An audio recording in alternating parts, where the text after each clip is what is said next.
ডাগআউটে Europe কাঁপানো coach, স্বপ্ন ছিল হেক্সা পূরণের, কিন্তু নরওয়ের কাছে লজ্জাজনক হারে শেষ ১৬তেই থামে বিশ্বকাপ যাত্রা। ক্লাব ফুটবলের সবচেয়ে সফল কোচের অধীনে ১৯৯০ সালের পর এত দ্রুত মেগা আসর থেকে বিদায় নিল ব্রাজিল। এমন পারফরমেন্সের পর স্বাভাবিকভাবেই প্রশ্নের মুখে কার্লো আনচেলত্তি। ব্রাজিলে কার্লোর ভবিষ্যৎ নিয়ে ওঠে নানা গুঞ্জন। চুক্তির মেয়াদ থাকলেও তার দায়িত্ব ছাড়ার কথাও চাউর হয়। তবে ছুটি শেষে রিও ডি জেনেরোতে ফিরেছেন কার্লো, বৈঠক করেছেন সিবিএফ কর্তাদের সঙ্গে। সেটা শেষে প্রশ্নোত্তরের মুখোমুখি হয়েছেন ডন কার্লো, জানালেন সেলেসাওদের সঙ্গে নিজের ভবিষ্যৎ পরিকল্পনার কথা।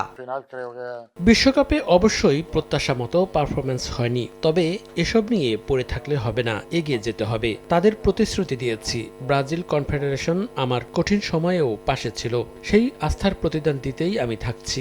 এখন আমাদের নতুন একটা দল করতে হবে, তরুণদের সুযোগ দিতে হবে, অভিজ্ঞদেরও বাদ দেওয়া হবে না। এবারের বিশ্বকাপে ব্রাজিলের সবচেয়ে বড় আক্ষেপের নাম নেইমার জুনিয়র। ম্যাচে তার ঠিকঠাক সুযোগ না পাওয়া নিয়ে কাঠগড়ায় কার্লো। বুকভরা কষ্ট নিয়ে জাতীয় দলকে চিরতরে বিদায় বলে দিলেন সেলেসাওদের ইতিহাসের সর্বোচ্চ গোলদাতা। ব্রাজিল দলে তার অবদান কেবল গোল দিয়ে মূল্যায়ন করতে চান না ইতালিয়ান মাস্টারমাইন্ড।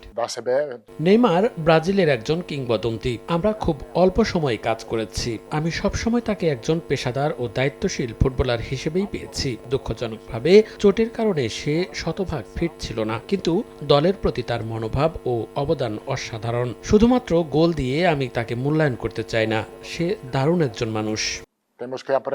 নেইমার বিদায়ে শেষ হয়েছে ব্রাজিলের একটা স্বর্ণালী অধ্যায়। কাসেমিরো, মার্কিনোসদের মতো অভিজ্ঞদের জাতীয় দলের ভবিষ্যৎ নিয়েও আছে অনিশ্চয়তা। ২০২৮ কোপা ও অলিম্পিক, এরপর ২০৩০ বিশ্বকাপ সামনে রেখে বড় পরিকল্পনা হাতে নিয়েছেন আনচেলত্তি। ব্রাজিলে প্রতিভার অভাব নেই। আমরা একেবারে তরুণদের পরখ করে একটা দল গড়তে চাই। অনূর্ধ্ব ১৫, ১৭ ও অনূর্ধ্ব ২০ দলের কোচদের সঙ্গে নিয়মিত যোগাযোগ করছি। নতুন প্রতিভা খুঁজে বের করে তাদের উন্নতিতে কাজ করব।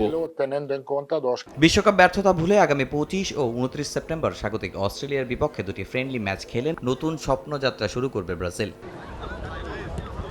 এদিকে ফিফার বাণিজ্যিক পরিকল্পনা নিয়েও নিজের অবস্থান জানিয়েছেন কার্লো। তার মতে বিশ্বকাপ কোনো ব্যবসায়িক পণ্য নয়, কোটি মানুষের আবেগ। এটা যেন কোনোভাবেই ক্ষতিগ্রস্ত না হয় সংশ্লিষ্টদের কাছে, সেই দাবি জানিয়েছেন ইতালিয়ান মাস্টারমাইন্ড।